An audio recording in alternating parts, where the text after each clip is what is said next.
Hello friends, स्वागत है आपका आपके चैनल वीएन स्टडी पर।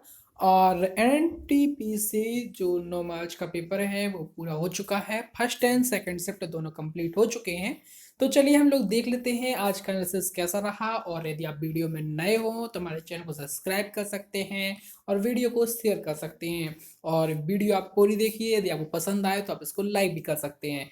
तो चलिए हम लोग देखते हैं। और मैं आपको बता भी दूं कि कई क्वेश्चन ऐसे हैं जो रिपीटेड हो रहे हैं, जिनके लिए मैंने प्लेलिस्ट बना रखी है। और उस प्लेलिस्ट को आप लोग जाकर के देख सकते हैं, उसमें लाइन से पूरी एनटीपीसी की वीडियो डली हुई है। तो यदि आगे आपका कोई भी पेपर हो तो आप जरूर प्लेलिस्ट पर जाइए, वहां से जो जो आपको देखना हो वो आप वीडियो देख सकते हैं। ठीक है। तो चलिए शुरुआत करते हैं आज के एनालिसिस की। हम लोग देखेंगे कि कौन कौन से क्वेश्चन आज पूछे गए पेपर में। तो चलिए पहले क्वेश्चन के साथ शुरुआत करते हैं। पहले क्वेश्चन में पूछा गया था विश्व की तीसरी पूछ लिया है, तीसरी सबसे लंबी नदी कौन सी है। तो विश्व की बात की गई है तो विश्व की पहली सबसे लंबी नदी कौन सी है? नील नदी है। नील नदी जो है वो विश्व की पहली सबसे बड़ी लंबी नदी है।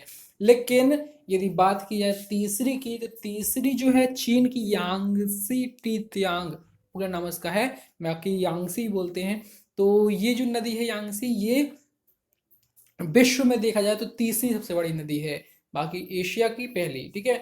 अगला जो क्वेश्चन पूछा गया था, क्वेश्चन पूछा था टीपू सुल्तान किससे सम्मत है।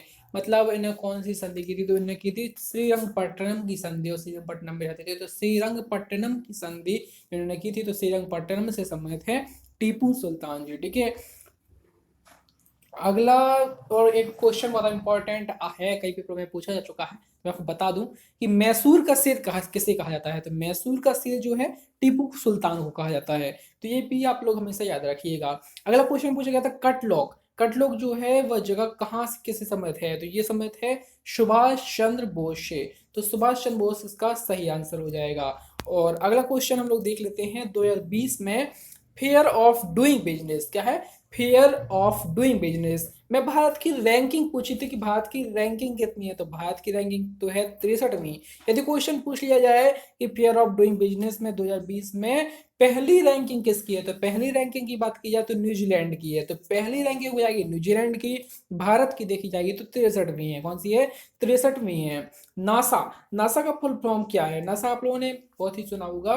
ठीक है, सैटेलाइट लॉन्च करती थी। तो नासा का फुल फॉर्म क्या है? नासा का फुल फॉर्म है national aeronautics and space administration. National aeronautics and space administration. तो ये इसका फुल फॉर्म हो जाएगा। ठीक है। अगला क्वेश्चन पूछा गया था E NAM. E NAM portal किससे संबंधित है? तो ई नैम की बात की जाए तो ई नैम जो पोर्टल है ये कृषि व मंडी से संबंधित है। कैसे संबंधित है? कृषि एवं मंडी से संबंधित है ई नाम पोर्टल। ठीक है। फसल कटाई के समय मनाने वाला त्योहार कौन सा है? मतलब जब फसल कट के आती है तो इस समय बहुत ही प्रसिद्ध त्योहार है, वो है पोंगल। कौन सा त्योहार है? पोंगल त्योहार बहुत ही प्रसिद्ध है। और जैसे ही फसल कट के आती है तो उसकी खुशी में पोंगल त्योहार मनाया जाता है, जो कि आने वाला है। ठीक है। भारत की पहली बोलती हुई फिल्म कौन सी है? तो पहली बोलती हुई फिल्म पूछ लिया, बच्चा बच्चा जानता है कि आलम आरा जो फिल्म है वो पहली बोलती हुई फिल्म है। अगला क्वेश्चन जीएसटी से पूछ लिया था कि जीएसटी कौन देता है। तो जीएसटी अपन लोग देते हैं। ठीक है। अपन लोग किसी शॉप में गए, अपन ने कहा कि अब मुझे ये सामान खरीदना है। ठीक है। तो हमने जैसे ज्वेलर्स की दुकान में गए, हमने ज्वेलर्स से कुछ सामान खरीदा। वो पूछेगा कि आपको कौन सी रसीद बना दूं, जीएसटी वाली या बिना जीएसटी वाली। यदि हम जीएसटी वाली रसीद बनवाते हैं तो हमको जीएसटी पे करना पड़ेगा। और वैसे ये सही भी है, क्योंकि जीएसटी की रसीद के द्वारा हम तो जीएसटी देते ही हैं, साथ में जो बेचने वाला दुकानदार है उसकी भी इनकम का सही से पता चल जाता है सरकार को। और ये अपने लिए और उसके लिए, दोनों के लिए सही होता है। इसलिए ज़्यादातर वैसे जीएसटी की रसीद लेना चाहिए। इससे हमारे एक पुख्ता सबूत भी रहता है कि हाँ, हमने कोई चीज़ खरीदी है। ठीक है। तो हमें ज़्यादातर जीएसटी वाली ऐसी रसीद लेते हैं तो उसमें जीएसटी जो है वो लगता है, तो उपभोक्ता को चुकाना पड़ता है, चाहे वो सामान खरीदेगा तब उसे जीएसटी लगे या बेचे तब जीएसटी लगे, वो टोटल पूरा अपने सामान में जोड़ जाता है। कोई भी दुकानदार खुद नहीं देता जीएसटी, वो उपभोक्ता पे थोप देता है, उपभोक्ता को देना होता है जीएसटी, ठीक है। ग्रोस एंड सर्विस टैक्स का फुल फॉर्म होता है। कई बार पूछ लिया जाता है कि जीएसटी की दरें कौन कौन सी है, ठीक है। तो 5, 12, 18, 28 ये इसकी 4 दरें हैं, ठीक है। क्वेश्चन पूछ सकता है, एक तो बीच में कोई अलग कर दे, बाकी 3 वही दे दे, तो इस प्रकार से क्वेश्चन पूछे जा सकते हैं। उपग्रह जो तीसरे फेज में विफल हो गया था, ऐसा उपग्रह कौन सा था जो तीसरे फेज में विफल हो गया था? तो इसका जो है ऑप्शन नहीं मिल पाया था। तो अगर आपको पता हो तो आप लोग जरूर बताइएगा, और आंसर पता हो तो आंसर लिखकर कमेंट बॉक्स पर जरूर भेजिएगा। कंप्यूटर लैंग्वेज से क्वेश्चन था, ठीक है। स्टूडेंट को ये याद नहीं था कौन सा क्वेश्चन था, तो लैंग्वेज से क्वेश्चन था। यदि आपको पता हो तो आप लोग जरूर बता सकते हैं। कामगारों के लिए निर्वाचन मजदूरी ये कौन से अनुच्छेद के अंतर्गत आता है? तो ये आता है 43 अनुच्छेद के अंतर्गत, और ये रिपीटेड हुआ क्वेश्चन है। कई क्वेश्चन है जो रिपीटेड हो रहे हैं, ये भी क्वेश्चन आज रिपीटेड हुआ है। किस रंग में प्रकाश संश्लेषण की क्रिया सर्वाधिक होती है? ये भी क्वेश्चन रिपीटेड वाला आया है, ठीक है। तो लाल रंग जो है, लाल रंग में प्रकाश संश्लेषण की क्रिया सबसे अधिक होती है, और जो बैगनी रंग होता है उसमें सबसे कम होती है। अगला क्वेश्चन पूछा गया था कि एक्सरे की खोज किसने की थी? तो एक्सरे की खोज किसने की थी? डब्ल्यू रॉन्टजन ने। डब्ल्यू रॉन्टजन जो थे इन्होंने एक्सरे की खोज की थी, और आजकल एक्सरे तो कितना फेमस हो चुका है ये सभी आप लोग जानते होंगे। कभी भी आप जाएं, आपको किसी व्यक्ति की कोई हड्डी टूट जाती है या कुछ कुछ देखना होता है तो सीधे एक्सरे का प्रयोग किया जाता है। एक्सरे के द्वारा आसानी से पता लगाया जा सकता है कि फ्रैक्चर तो नहीं है, क्या है। तो अंदर की जो चीजें हैं वो सभी एक्सरे के द्वारा देखी जा सकती हैं। बाकी और भी कई जगह एक्सरे का प्रयोग होता है, ठीक है। अगला क्वेश्चन जो था वो यूनेस्को से था, कि यूनेस्को में शामिल स्थान से पूछ लिया गया था कि यूनेस्को में कौन कौन से जो प्लेस हैं वो शामिल कर लिए गए हैं। तो यूनेस्को एक हेरिटेज है, तो उसमें कई जो प्रसिद्ध स्थल उनको शामिल कर लिया जाता है। तो इनमें से कई ऑप्शन पर डिपेंड करता है वो क्या ऑप्शन देता है, तो उसका लोग चुनना था। तो ऑप्शन नहीं मिल पाए हैं, इसलिए इसका आंसर इस प्रकार से नहीं दे दिया जा सकता। यदि आप लोगों को ऑप्शन पता हो तो जरूर बताइएगा। एक टीबी बराबर कितने जीबी होता है? तो एक टीबी टेराबाइट, एक टेराबाइट बराबर होता है 1024 जीबी। एक जीबी बराबर कितना होता है? 1024 एमबी।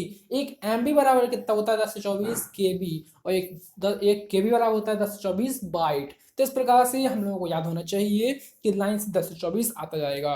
तो इस प्रकार ये आंसर भी सबका सही हो गया होगा, क्योंकि ये क्वेश्चन अभी तक हमें लगता है 4 से 5 बार रिपीटेड हो चुका होगा, चाहे ज़्यादा ही हो गया होगा, लेकिन इससे कम नहीं हुआ है।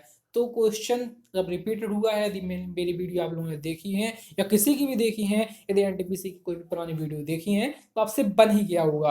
अगला क्वेश्चन देख लेते हैं, डाटा प्रोसेसिंग से आया था। फिर क्वेश्चन पूछा था भारत में सबसे पुराना तेल शोधक कुआं कौन सा है? तो डिगबोई, बच्चा बच्चा जानता है, डिगबोई जो कि असम में स्थित है, ये भारत में सबसे पुराना तेल शोधक कुआं है। जापान की संसद का नाम पूछ लिया गया था। जापान की संसद का नाम भी बहुत घिसा पटा क्वेश्चन है, आजकल छोटी छोटी बुकों में भी लिखा जाता है, तो ये सब बन गया हुआ डाइट था, ठीक है। कुछ क्वेश्चन थोड़ा सही है, कुछ क्वेश्चन इजी है, इजी टू मॉडरेट मतलब पूछा गया है। लेदर और कोकोजी में जो रेवोल्यूशन है, तो कौन से रेवोल्यूशन के अंतर्गत आता है? तो भूरी क्रांति, भूरी क्रांति वहां से संबंधित है, तो ये इसका सही आंसर हो जाएगा। भारतीय धरोहर पशु या भारतीय पशु धरोहर में कौन सा जीव आता है, कौन सा पशु आता है? तो आता है हाथी, ठीक है। ये क्वेश्चन थोड़ा दमदार था। विश्व जनसंख्या दिवस, अब देखिए आप ही बताइए, विश्व जनसंख्या दिवस आखिर किसको याद नहीं है? तो 11 जुलाई इसका सही आंसर हो जाएगा। और अगला क्वेश्चन पूछा गया था कि फंगल डिसीज अर्थात कवक से होने वाले रोगों से पूछ लिया गया था, कवक से होने वाले रोग। तो कई रोग हैं जो भी उसमें ऑप्शन में दिया हुआ वो अपना सही आंसर होगा। महान न्यायवादी से एक क्वेश्चन पूछा था। और अगला क्वेश्चन पूछा गया था यूईएफए 2020 का जो यूरो फाइनल हुआ है तो वो कहाँ पर हुआ है? तो ये हुआ है लिस्बन में। कहाँ हुआ है? लिस्बन इसका सही आंसर था। तो लिस्बन में खेला गया था यूरो फाइनल। अब देखते हैं, हम लोग चलते हैं सेकंड शिफ्ट के ऊपर। सेकंड शिफ्ट में क्वेश्चन पहला पूछा गया था, संपूर्ण क्रांति का नारा किसने दिया था? कौन सी क्रांति? संपूर्ण क्रांति। संपूर्ण क्रांति का नारा किसने दिया है? तो ये दिया था जयप्रकाश नारायण ने। किसने दिया है? जयप्रकाश नारायण जी ने संपूर्ण क्रांति का नारा दिया है। अगला क्वेश्चन पूछा गया था फीफा 2026 इसकी मेजबानी कौन करेगा? तो कौन सा देश करेगा? तो ये तीन हैं, UAE, USA, Mexico and Canada. तो इनके अतिरिक्त यदि कोई होगा तो वो अपना सही आंसर हो, मतलब वो गलत हो सकता था, बाकी इनमें से जो भी होगा वो अपना सही होगा। यदि वो पूछ लेता कि नहीं करेगा तो फिर में से जो अतिरिक्त होगा वो अपना सही आंसर होगा। तो क्वेश्चन पे डिपेंड करता है, क्वेश्चन लगभग में ऐसा था, बाकी बिल्कुल 100% क्लियर नहीं रहता है कि कैसा था, बट लगभग में ऐसा ही था। ठीक है। कैग कैग का कार्यालय, कैग का कार्यकाल कितना होता है? ठीक है। तो कैग का जो कार्यकाल देखा जाए तो वो होता है 6 साल।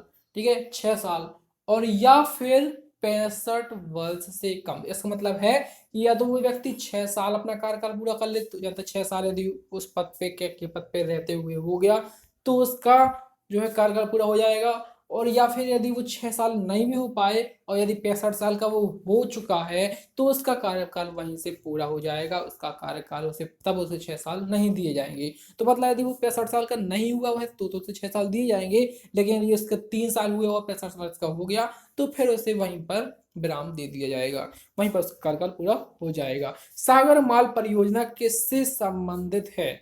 और ये जो 6 साल वाला 65 वाला है ना, ये भी पूछा जा चुका है, आपने यदि पुराने देखोगे तो पता होगा आपको। सागर माल परियोजना किससे संबंधित है? सागर माल परियोजना संबंधित है भारत के बंदरगाहों के आधुनिकीकरण का विकास से। ठीक है, आधुनिकीकरण का विकास से संबंधित है सागर माल परियोजना।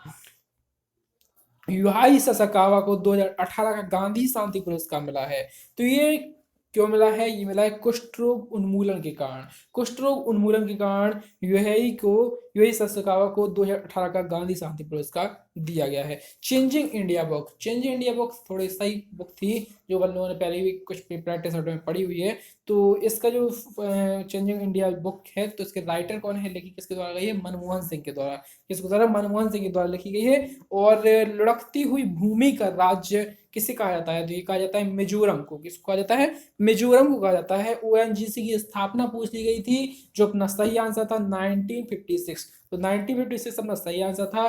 कामरूप, कामरूप किस राज्य का पुराना नाम है? तो कामरूप ये तो असम का पुराना नाम है, कामरूप। और मैक्सिमम से मैक्सिमम स्टूडेंट को मुझे लगता है पता होगा, क्योंकि ये बहुत ही कई प्रैक्टिस में पहले भी आ चुका है। ठीक है। अगला क्वेश्चन पूछा गया था आईसीसी हॉल ऑफ फेम, इसमें 6वें स्थान पर इंडियन प्लेयर कौन से हैं? तो 6 प्लेयर हैं सचिन तेंदुलकर। कौन है? सचिन तेंदुलकर इसका सही आंसर हो जाएगा। सुभाष चंद्र बोस ने स्थापना की थी, तो सुभाष चंद्र बोस ने किसकी स्थापना की थी? उन्होंने की थी फॉरवर्ड ब्लॉक की स्थापना। तो फॉरवर्ड ब्लॉक इसका सही आंसर हो जाएगा। अकबर ने निर्माण करवाया था, किसका निर्माण करवाया था? बुलंद दरवाजा का। ठीक है, बुलंद दरवाजा का निर्माण क्यों करवाया था? तो गुजरात विजय के उपलक्ष्य में फतेहपुर सीकरी में अकबर ने बुलंद दरवाजा का निर्माण करवाया था। हिमाचल प्रदेश के संस्थापक कौन हैं? तो हिमाचल प्रदेश के संस्थापक यशवंत सिंह परमार हैं। कौन है? यशवंत सिंह परमार इसका सही आंसर हो जाएगा। कौन सा सत्याग्रह गांधी जी से संबंधित नहीं था? नहीं था पूछा है, तो नहीं था बारदौली सत्याग्रह नहीं था, ऑप्शन के अकॉर्डिंग। ठीक है। शन गैस जो होती है ये किसका मिश्रण होती है? तो ये होती है CO प्लस H2 अर्थात carbon monoxide plus hydrogen gas, इसका मिश्रण होता है सन गैस। सबसे ज्यादा राष्ट्रीय पुरस्कार जीतने वाले कौन है? तो ये है अजय देवगन। सिंधु और जास्कर नदी मिलकर के क्या बनाती हैं? तो ये बनाती हैं लद्दाख। ठीक है। हैकिंग से बचने के लिए क्वांटम सैटेलाइट लॉन्च किसने किया है? तो ये किया है चाइना ने। किसने किया है? चाइना इसका सही। चाइना हैकिंग से बचने के लिए इसने क्वांटम सैटेलाइट लॉन्च कर दिया है। कौन सा सॉफ्टवेयर और हार्डवेयर के बीच काम करता है? तो ये आपको ऑप्शन बता के अकॉर्डिंग निर्भर करता है कि जैसे ऑप्शन रहे होंगे तो जो भी ऑपरेटिंग सिस्टम रहे होंगे वो सभी इसके सही थे। ठीक है, इसके सही आंसर थे। बाकी यदि ये पूछ लेता कि यहाँ पे पूछ लिया गया हो कि हार्डवेयर और सॉफ्टवेयर के बीच काम नहीं करता, तो फिर इसमें ऑपरेटिंग सिस्टम के अलावा जो भी ऑप्शन रहा होगा वो अपना सही आंसर रहा होगा। तो अपने ऑप्शन पे डिपेंड करता है और क्वेश्चन पे थोड़ा डिपेंड करता है। इंडिया इको मार्क के लोगो में है, ठीक है, तो कौन है? Green dot. तो जो इंडियन इको मार्क है उसका लोगो क्या है, ग्रीन डॉट, तो ग्रीन डॉट इसका सही आंसर हो जाएगा। जो एनर्जी हम खाना खाने से लेते हैं उसे काय में लेते हैं, हम एनर्जी लेते हैं खाना खा करके, तो उसको किस रूप में लेते हैं, इसको लेते हैं कैलोरीज में। कहते नहीं तुमने इतनी कैलोरीज अपनी बर्बाद कर दी, तुमने इतनी कैलोरीज प्राप्त कर ली, तो कैलोरीज के रूप में हम अपनी ऊर्जा को, अपनी शक्ति को मापते हैं। चाइना के मून मिशन का नाम क्या था, तो चांगदू शहर के नाम पर चांगदू पड़ा था इसका चाइना के मून मिशन का नाम। जर्मनी से अपन ने संविधान में क्या लिया है, तो जर्मनी से अपन ने लिया है आपात उपबंध और राष्ट्रपति की अधिकार, जो है अपन ने जर्मनी से लिए हैं। WAN वैन का फुल फॉर्म था वाइड एरिया नेटवर्क, क्या था, वाइड एरिया नेटवर्क अपना सही आंसर था। रूम टेम्परेचर पर येलो कलर की गैस कौन सी हो जाती है, तो इसका सही आंसर था क्लोरीन। जी हाँ दोस्तों, क्लोरीन इसका सही आंसर था। तो आज का जो सेप्ट है वो पूरा हो चुका है। तो चलिए हम लोग मिलेंगे एक नए सेप्ट के साथ, एक नए क्वेश्चन के साथ। जब तक बने रहिए हमारे चैनल पर। वीडियो पसंद आई हो तो उसको लाइक कीजिएगा और हमारे चैनल को सब्सक्राइब कर लीजिएगा, ताकि आगे आने वाली वीडियो आप तक सबसे पहले पहुंच सकें। तो चलिए मिलते हैं नई वीडियो में। बहुत बहुत धन्यवाद।